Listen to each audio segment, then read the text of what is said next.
BSc nursing ಅಂತಿಮ ವರ್ಷದ ವಿದ್ಯಾರ್ಥಿಗಳಿಗೆ ಪದವಿ ಪ್ರದಾನ ಹಾಗೂ ಪ್ರತಿಜ್ಞಾವಿಧಿ ಮತ್ತು ದೀಪ ಬೆಳಗಿಸುವ ಕಾರ್ಯಕ್ರಮ. ಸ್ಫೂರ್ತಿ ಕಲರವ ಈ ಒಂದು ಕಾರ್ಯಕ್ರಮವನ್ನು ಗಂಗಾವತಿಯ ಹಬ್ಬದಂತೆ ಗಂಗಾವತಿ ನಗರದ ರಾಯಚೂರು ರಸ್ತೆಯಲ್ಲಿರುವ ಅಮರ ಗಾರ್ಡನ್ನಲ್ಲಿ ಹಮ್ಮಿಕೊಳ್ಳಲಾಗಿತ್ತು. ಗಂಗಾವತಿ ನಗರದ ayurvedic medical college, Spoorthi college of nursing ಮತ್ತು institute of nursing, allied health sciences, college of pharmacy ಮತ್ತು ಪ್ಯಾರಾಮೆಡಿಕಲ್ ಸೈನ್ಸಸ್ ಈ ಎಲ್ಲ ಸಮೂಹ ಸಂಸ್ಥೆಗಳ ಸಹಯೋಗದಲ್ಲಿ ನಡೆಯುತ್ತಿರುವ ಈ ಕಾರ್ಯಕ್ರಮದ ಉದ್ಘಾಟಕರಾಗಿ ಗಂಗಾವತಿ ನಗರದ ಉಪವಿಭಾಗದ ಪೊಲೀಸ್ ಉಪ ಅಧೀಕ್ಷಕರಾದ GS ಶ್ರೀ ನ್ಯಾಮಗೌಡರವರು ಉದ್ಘಾಟಿಸಿದರು.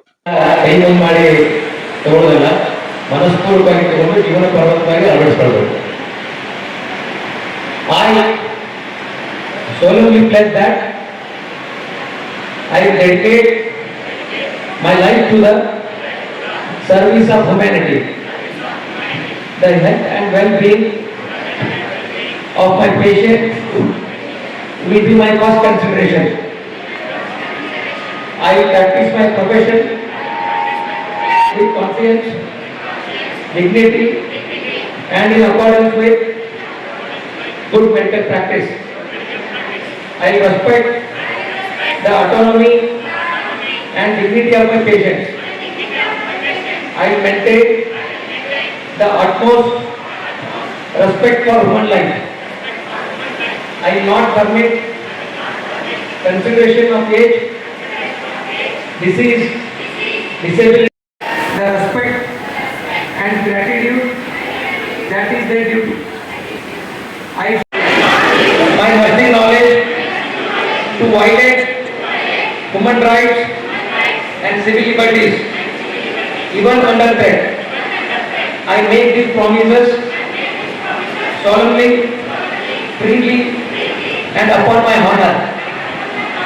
Jai Hind, Jai Hind, Jai Hind. Thank you. Dhanyavad. Koppal ಜಿಲ್ಲಾ ಆರೋಗ್ಯ ಮತ್ತು ಕುಟುಂಬ ಕಲ್ಯಾಣ ಅಧಿಕಾರಿಗಳಾದ ಡಾಕ್ಟರ್ ಲಿಂಗರಾಜು ಟಿ ರವರು ಪ್ರತಿಜ್ಞಾ ವಿಧಿಯನ್ನು ವಿದ್ಯಾರ್ಥಿಗಳಿಗೆ ಬೋಧಿಸಿದರು. ಶಿಕ್ಷಣ ಸಂಸ್ಥೆಯನ್ನು ಪ್ರಾರಂಭ ಮಾಡಲಿಕ್ಕೆ ಎಷ್ಟು ಕಷ್ಟ ಇರುತ್ತೆ ಅಂತ ಹೇಳಿ ನನ್ನ ಅನುಭವ ಬಂತು. ಬಟ್ ಆದರೆ ಪ್ರಯತ್ನ ಬಿಡದೆ ಅವರಿಬ್ಬರು ಸಹೋದರರು ಅವರಿಗೆ ಒಂದು ತೃಪ್ತಿ ಇದೆ, ಶಿಕ್ಷಣ ಸಂಸ್ಥೆಗಳನ್ನ ಪ್ರಾರಂಭ ಮಾಡಿ ವಿದ್ಯಾದಾನ ಮಾಡಬೇಕು ಅಂತ ಹೇಳಿ. ಆ ದೃಷ್ಟಿಯಲ್ಲಿ ಅವ್ರಿಗೆ ಎಷ್ಟೇ ತೊಂದರೆಗಳಾದ್ರೂ ಹಠ ಬಿಡದೆ ಯಶಸ್ಸನ್ನು ಸಾಧಿಸಿ ಈ ಸಂಸ್ಥೆಯನ್ನು ಇಲ್ಲಿ ತಗೊಂಡು ಬಂದರು. ಈ ಸ್ಫೂರ್ತಿ BSc ನರ್ಸಿಂಗ್ ಕಾಲೇಜಲ್ಲಿ ಇವತ್ತು ಫಸ್ಟ್ ಬ್ಯಾಚ್ ಏನು ಔಟ್ಗೋಯಿಂಗ್ ಬ್ಯಾಚ್ ಇದೆಯಲ್ಲ, ನಾನು ಆ್ಯಕ್ಚುಲಿ ಕಾಲೇಜ್ ಆ್ಯನ್ಯುವಲ್ ಡೇ ಇರಬೇಕು ಅಂದ್ಕೊಂಡೆ. ಬಟ್ ಆಗಲಿ ಇವನ್ನೆಲ್ಲ ನೋಡಿದಾಗ ಫಸ್ಟ್ ಬ್ಯಾಚ್ ಈಗಾಗಲೇ ಯಶಸ್ವಿಯಾಗಿ ತಮ್ಮ ವಿದ್ಯಾಭ್ಯಾಸವನ್ನು ಮುಗಿಸಿ ಹೊರ ಹೋಗ್ತಿದ್ದಾರೆ ಅಂತ ಭಾಳ ಸಂತೋಷ ಆಯಿತು. ಮತ್ತು ನನಗೆ ರಿಸಲ್ಟ್ ಬಗ್ಗೆ ಒಂದು ಡೌಟ್ ಇತ್ತು, ಏನಪ್ಪ ಅಂತ ಹೇಳಿ. ಎಲ್ಲ ಯೂನಿವರ್ಸಿಟಿ ಎಕ್ಸಾಮ್ಸ್ ಅಲ್ಲ, ಹಾಗಾಗಿ ಎಷ್ಟಿದೆ ಅಂತೇಳಿ ನಾನು ನಮ್ಮ ಡಾಕ್ಟರ್ ಬಸವರಾಜ್ ಸರ್ವಿಸ್ ಅವರಿಗೆ ಕೇಳಿದಾಗ 96% ಅಧಿಕ ವಿದ್ಯಾರ್ಥಿಗಳು ಈ ಸಂಸ್ಥೆಯಿಂದ ತೇರ್ಗಡೆ ಬಂದು ಹೊರಗಡೆ ಹೋಗ್ತಾ ಇದ್ದಾರೆ. ಬಹಳ ಸಂತೋಷದ ವಿಷಯ. ಸಂಸ್ಥೆಯನ್ನ ಪ್ರಾರಂಭ ಮಾಡಲಿಕ್ಕೆ ನಾನು ಆರಂಭದಲ್ಲಿ ಹೇಳದೆ ಕಷ್ಟಪಟ್ಟೆ ಅಂತ ಹೇಳಿ. ಸಂಸ್ಥೆ ಪ್ರಾರಂಭ ಮಾಡೋದಾಗಲಿ ನನಗೆ ಸ್ಟಾರ್ಟ್ ಆಗೋದು ನಿಜವಾದ ಕಷ್ಟ ಏನು ಅಂತ ಹೇಳಿ. ಯಾಕಂದ್ರೆ ಬಂದಿರ್ತಕ್ಕಂಥ ವಿದ್ಯಾರ್ಥಿಗಳಿಗೆ ಗುಣಮಟ್ಟದ ಶಿಕ್ಷಣವನ್ನು ಕೊಡಬೇಕು, ಅವರಿಗೆ ಎಲ್ಲ ರೀತಿಯಿಂದ ಯೋಗಕ್ಷೇಮವನ್ನು ನೋಡಬೇಕು. ಯಾಕಂದರೆ ನಮ್ಮ ಸಂಸ್ಥೆಗೆ ಬಂದಿರತಕ್ಕಂತಹ ವಿದ್ಯಾರ್ಥಿಗಳಿಗೆ ಒಂದು ಒಳ್ಳೆಯ ನಡತೆಯನ್ನು ಕಲಿಸ್ಕೊಡ್ಬೇಕು. ಈಗಾಗಲೇ ನೀವು ಓದ್ತುಕೊಂಡು ನನ್ನನ್ನು ನಾನು ಸಮರ್ಪಿಸ್ಕೊಳ್ತೀನಿ ಈ ಸಮಾಜ ಸೇವೆಗೆ, ವೈದ್ಯರ ಎಲ್ಲ ಸೇವೆಗಳಲ್ಲಿ ನಾನು ತೊಡಗಿಸ್ಕೊಳ್ತೀನಿ ಅಂತ ಅಕ್ಷರಶಃ ಇದನ್ನು ನೀವು ಮಾಡಿದರೆ ಖಂಡಿತವಾಗಲೂ ಮುಂದಿನ ದಿನಗಳಲ್ಲಿ ನಿಮಗೆ ಯಶಸ್ಸು ಕಟ್ಟಿಕೊಳ್ಳಬಹುದು. ಸಮಾರಂಭದ ಅಧ್ಯಕ್ಷತೆಯನ್ನ ಗಂಗಾವತಿ ಸ್ಫೂರ್ತಿ ಗ್ರೂಪ್ ಆಫ್ ಇನ್ಸ್ಟಿಟ್ಯೂಷನ್ನ ಚೇರ್ಮನ್ಗಳಾದ ಶ್ರೀಮತಿ ನಿರ್ಮಲಾ ಈಶ್ವರ್ ಸವಡಿ ಅವರು ಉದ್ಘಾಟಿಸಿದರು.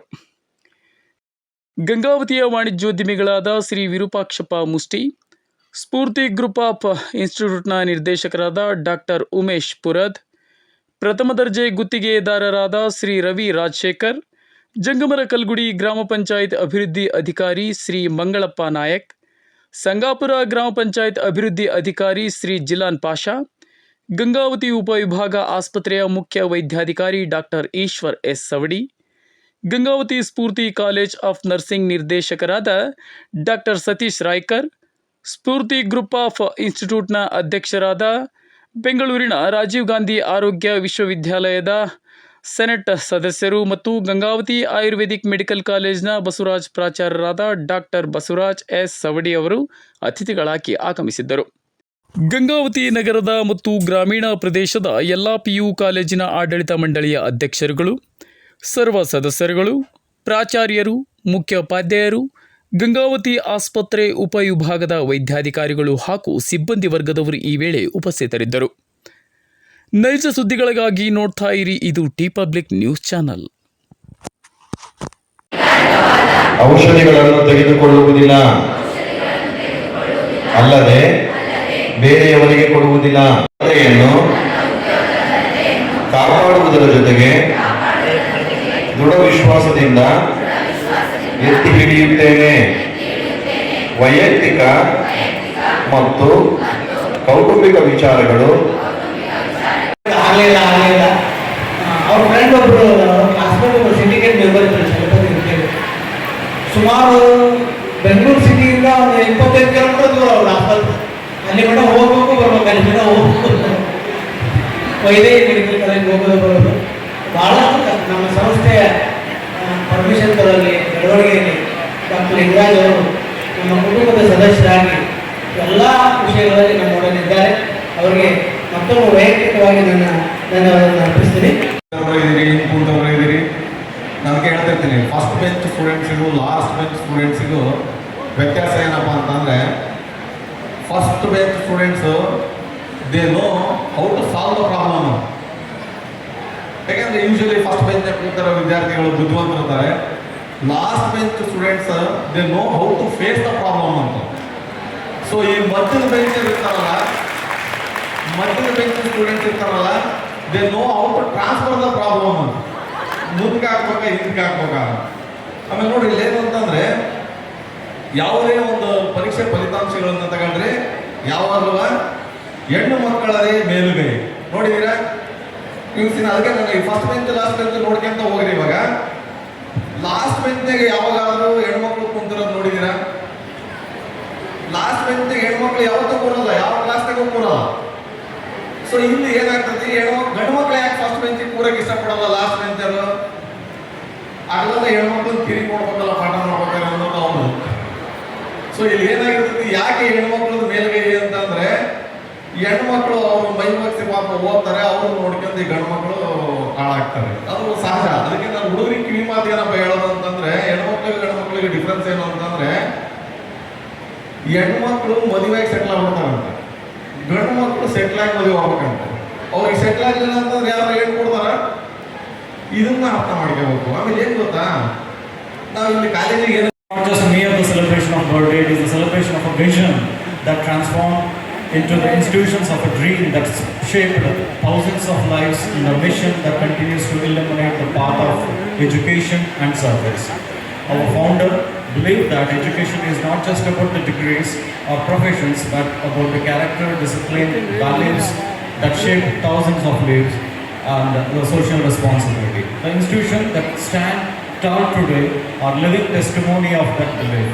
Each classroom, each hospital ward, each laboratory and each cultural platform echoes the ideals with which this trust was founded. What makes this occasion even more special is that coming together all the colleges under the trust, united not just by the administration, but by the but by the grace, dignity and the inspiration. And we are truly grateful for your support and encouragement. To our beloved students here, you are the living legacy of our founder's vision. Carry forward the values you have received here with humility, integrity and commitment. Let your success be measured not by the personal achievement, but by the positive impact that you create in the society. Everyone here, I feel very happy today to be a part of this wonderful function. So I am seeing a lot of happy faces today. They are graduating. So ನೀವೆಲ್ಲ ಇವತ್ತು ನಿಮ್ಮ ಒಂದು ಪದವಿ ಮುಗಿಸಿ ನಿಮ್ಮ ಒಂದು graduation ಡೇಯನ್ನು ಸಂಭ್ರಮಿಸ್ತಿದ್ದೀರಿ. ಆ ಒಂದು ಸಂಭ್ರಮದಲ್ಲಿ ನಾನು ಭಾಗಿಯಾಗಿದ್ದಕ್ಕೆ ನನಗೆ ಬಹಳ ಸಂತೋಷ ಆಗುತ್ತೆ. So I congratulate everyone here for the bright future. So ನೀವೆಲ್ಲ ಫ್ಲೈಯಿಂಗ್ ಕಲರ್ಸ್ ಎಲ್ಲ ಬಂದಿರ್ತೀರಿ. ಸೊ ಇವತ್ತಿನ ದಿನ ನೀವೆಲ್ಲ ಗ್ರ್ಯಾಜುಯೇಷನ್ ಆಗಿದೆ ನಿಮಗೆಲ್ಲ. So future is very big, very great. So I wish you all the best in your life. So do well and rest of the people, rest of the students. So I think Dr. Ravindra sir has told so much. So ನಾನು ಹೆಚ್ಚಿನ ದಿನ ಹೇಳಬೇಕಂತಿಲ್ಲ, ಎಲ್ಲ ಪ್ರತಿಯೊಂದು stages ಹೇಳ್ಬಿಟ್ಟಿದ್ದಾರೆ ನಿಮಗೆ. ಲೈಫಲ್ಲಿ ಹೆಂಗಿರ್ಬೇಕು, ನೀವು ಸ್ಟಾರ್ಟಿಂಗ್ ಬಂದಾಗ ಹೆಂಗಿರ್ತೀರಿ, ಮಿಡ್ ಲೈಫಲ್ಲಿ ಹೆಂಗಿರುತ್ತೆ, ನೀವು ಬಿಟ್ಟಾಗ ಹೆಂಗಿರ್ತಾರೆ, ಸೊ ಯಾರು ಓದ್ಬೇಕು ಯಾವ್ದು ಓದ್ಬಾರ್ದು ಎಲ್ಲ ಥರದ್ದು ಹೇಳಿದ್ದಾರೆ. So I don't have to tell anything. So I wish you all the best. Do well in your life. Thank you one and all. Thank you. BSc ನರ್ಸಿಂಗ್ನ ಕೋರ್ಸಿನ ವಿದ್ಯಾರ್ಥಿಗಳು ತಮ್ಮ ಪದವಿಯನ್ನು ಮುಗಿಸಿಕೊಂಡು ಸಮಾಜ ಸೇವೆಗೆ ಸನ್ನದ್ಧರಾಗ್ತಕ್ಕಂಥವ್ರು. ಅವರಿಗೆ ಒಂದು ಮಾತನ್ನು ಹೆಚ್ಚು ಮಾಡ್ತಾರೆ. ಇಲ್ಲಿ ನಿಮ್ಮ ಮುಂದೆ 10 ಸವಾಲುಗಳಿದ್ದಾವೆ. ಒಂದನೇ ಸವಾಲು, ನಾನು ನೌಕರಿಗೆ ಸೇರಬೇಕಾ, ಯಾವುದರ ಆಸ್ಪತ್ರೆಯಲ್ಲಿ ಕೆಲಸಕ್ಕೆ ಹೋಗಬೇಕಾ, ನಾನು ಸ್ನಾತಕೋತ್ತರ ಅಧ್ಯಯನ ಮಾಡಬೇಕಾ, ನಾನು PhD ಮಾಡಬೇಕಾ, ನಾನು ಸಂಶೋಧನೆ ಮಾಡಬೇಕಾ, ಅಥವಾ ನಾನು ಸಂತೃಪ್ತಿಯಿಂದ ಮದುವೆಯಾಗಿ ಸಂಸಾರ ನಡೆಸಬೇಕಾ? ಎಲ್ಲ ಸವಾಲುಗಳನ್ನು ವಿಶ್ಲೇಷಣೆ ಮಾಡಬರ್ತಕ್ಕಂಥ ಜವಾಬ್ದಾರಿ ನಮ್ಮ ಮೇಲಿದೆ. ಮತ್ತು ವಿಶ್ವ ವಿಶಾಲವಾಗಿದ್ದರೂ ಅಂಗೈಯೊಳಗೆ ಬಂದಿದೆ. ಭಾರತ ದೇಶದ ನರ್ಸಿಂಗ್ ಶಿಕ್ಷಣ ಮತ್ತು ಕೌಶಲ್ಯತೆ ಬಗ್ಗೆ ಬಹುರಾಷ್ಟ್ರಗಳಲ್ಲಿ ಬಹುದೊಡ್ಡ ಬೇಡಿಕೆ ಇದ್ದು, ನಮ್ಮ ರಾಷ್ಟ್ರದ ಸಾವಿರಾರು ಜನ ನರ್ಸಿಂಗ್ ತರಬೇತಿ ಪಡೆತಕ್ಕಂಥ, ಪದವಿ ಪಡೆದಿರ್ತಕ್ಕಂಥ ಎಲ್ಲ ಯುವಕ ಯುವತಿಯರಿಗೂ ಪರರಾಷ್ಟ್ರಗಳಲ್ಲಿ ಸೇವೆ ಸಲ್ಲಿಸತಕ್ಕಂಥ ಸದಾವಕಾಶ ಇದೆ. ಹಾಗಾಗಿ ತಾವು ನಮ್ಮಲ್ಲಿ ಅನಿವಾರ್ಯ ಕಾರಣದಲ್ಲಿ ನೀವು ಸೇವೆ ಸಲ್ಲಿಸಿದ್ರೆ ಒಪ್ಪುವ ಮಾತು. ಆದರೆ ತಾವೇನಾದರೂ ಪಾಲಕರು ಮನಸ್ಸು ಮಾಡಿ ಮಕ್ಕಳನ್ನು ಸ್ನಾತಕೋತ್ತರ ಅಧ್ಯಯನ ಮಾಡಲಿಕ್ಕೆ ಅವಕಾಶಗಳಿಂದ ಕಳಿಸ್ರಿ, MSc ನರ್ಸಿಂಗ್ ಮಾಡಿಸ್ರಿ, ಅವ್ರ ಕಡೆ PhD ಮಾಡಿಸ್ರಿ. ಜೊತೆಗೆ ನಾನು ಇನ್ನೊಂದು ವಿನಂತಿ ಮಾಡಿಕೊಳ್ತೇನೆ, fluency of the English language, different country ಲ್ಯಾಂಗ್ವೇಜಸ್ಗಳನ್ನು ಕಲಿಯುವ ಒಂದು ಹವ್ಯಾಸವನ್ನು ಬೆಳೆಸ್ಕೊಳ್ಬೇಕು. ಅಂದಾಗ ನಿಮಗೆ ಬೇರೆ ರಾಷ್ಟ್ರದಲ್ಲಿ ಆ ಸೇವೆ ಮಾಡ್ತಕ್ಕಂಥ ಅವಕಾಶ ಸಿಗ್ತದೆ. Being a academician, first of all, I congratulate all the graduates who have taken graduation today.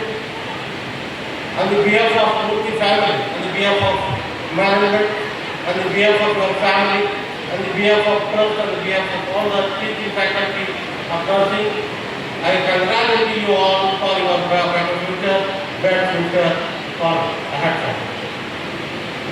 Because you have taken graduation. It's an importance of graduation is now you are identified, your responsibility starts. Now your responsibilities began. Till you are the student. But onwards you are responsible in the society.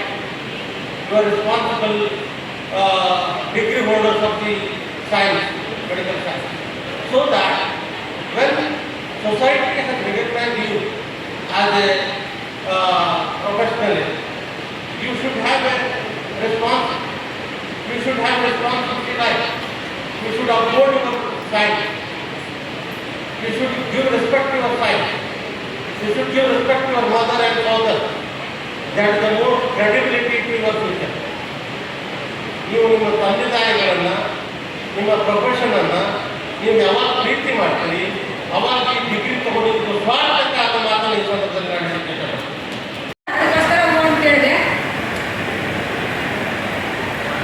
ನಾವು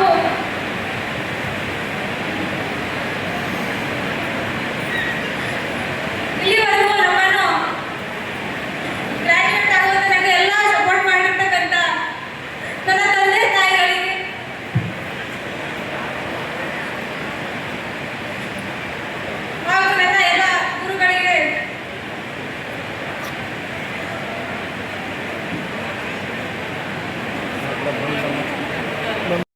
graduation ಅನ್ನು ಪಟ್ಟ ಕಟ್ಟುವುದರ ಮುಖಾಂತರ ನಮ್ಮ ಈ ಒಂದು ಸಮಾರಂಭವನ್ನು ನಡೆಸಿಕೊಟ್ಟಿರ್ತಕ್ಕಂತಹ ನಮ್ಮ ಕಾಲೇಜಿನ ಅಧ್ಯಕ್ಷರಿಗೂ ಅತಿಥಿಗಳಿಗೂ ಎಲ್ಲರಿಗೂ ನಮ್ಮ ಬ್ಯಾಚಿನ ಪರವಾಗಿ ತುಂಬುರದ ಧನ್ಯವಾದಗಳನ್ನು ತಿಳಿಸುತ್ತೇನೆ.